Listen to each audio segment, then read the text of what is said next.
매주 목요일 소비자 정보 시간입니다. 이 시간에는 격주로 한국소비자원 대구지원 연결해서 소비자 정보 알아보고 있습니다. 오늘도 한국소비자원 대구지원 김정현 지원장님 모셨습니다.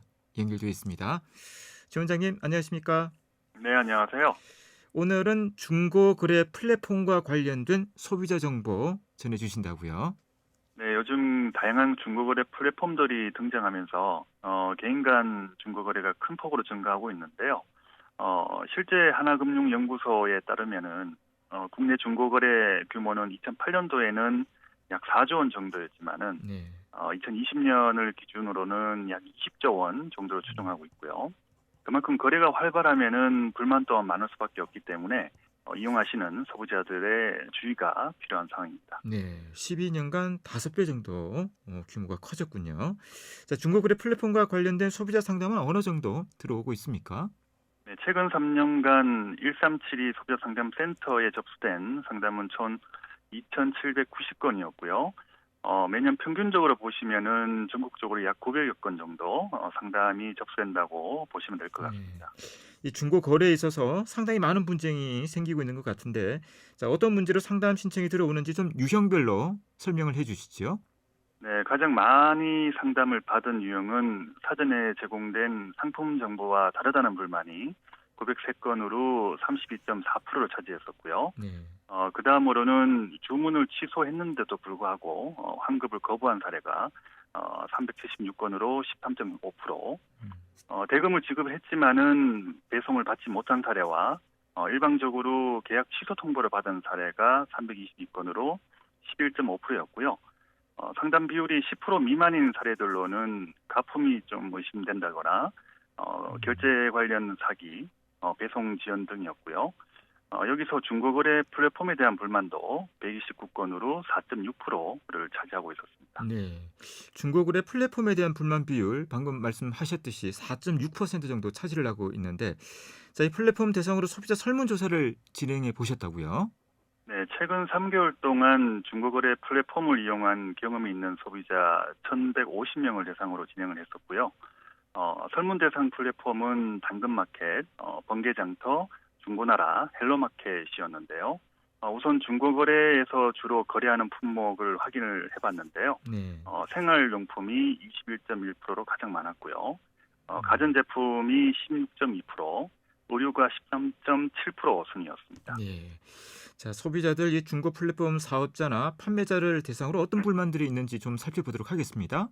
네, 그중에 피해 경험이 있다고 응답한 274명 중에 중고 플랫폼 사업자를 대상으로는 중고 플랫폼과 소통에 어려움이 많았다는 불만이 가장 많았고요. 네.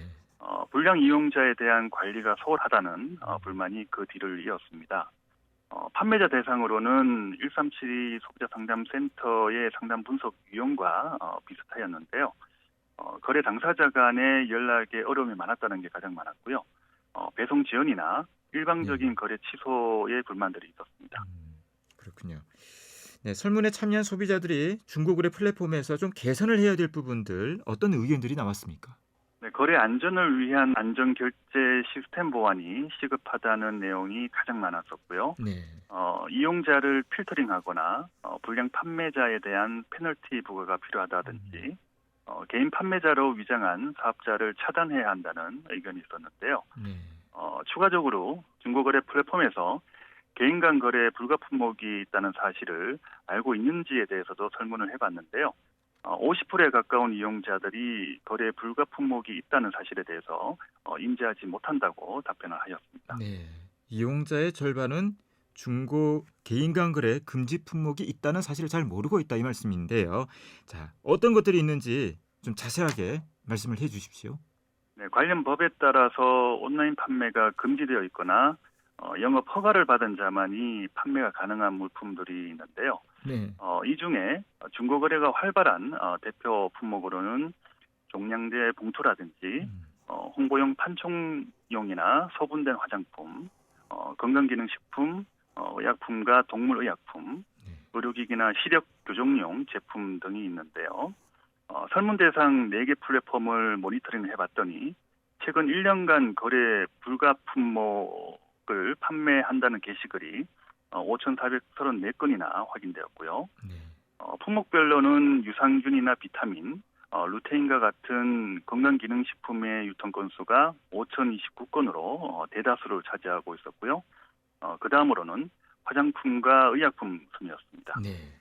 자, 중고 거래를 할 때 주의해야 할 내용들에 대해서 설명을 간단히 좀 정리를 해주세요. 네, 먼저 거래 불가 품목에 해당한다면은 사거나 팔지 마시기 바라고요. 중고 거래 플랫폼에는 개인뿐만 아니라 사업자들도 활동을 하는 경우가 있기 때문에 거래 전에는 전문 판매자인 사업자로 의심이 된다고 하면은 그 사업자 정보를 꼭 확인해 보시길 바랍니다. 개인 간 거래에는 적용이 안 되지만은 사업자로부터 물품을 구입하는 경우에는 전자상거래법으로 보호를 받을 수 있다는 사실도 알고 계셨으면 좋겠습니다. 네. 그리고 가능하면은 대면 거래를 통해서 물품을 확인하고 거래를 하시고요.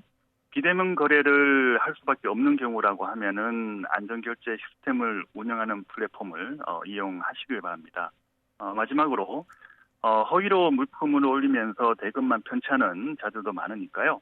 조심을 하시기 바랍니다. 네. 오늘도 유익한 소비자 정보 감사드립니다. 고맙습니다. 네, 고맙습니다. 네. 한국소비자원 대구지원 김정현 지원장이었습니다. 계속해서 법무법인 효성의 배재현 변호사의 법률 칼럼 이어집니다.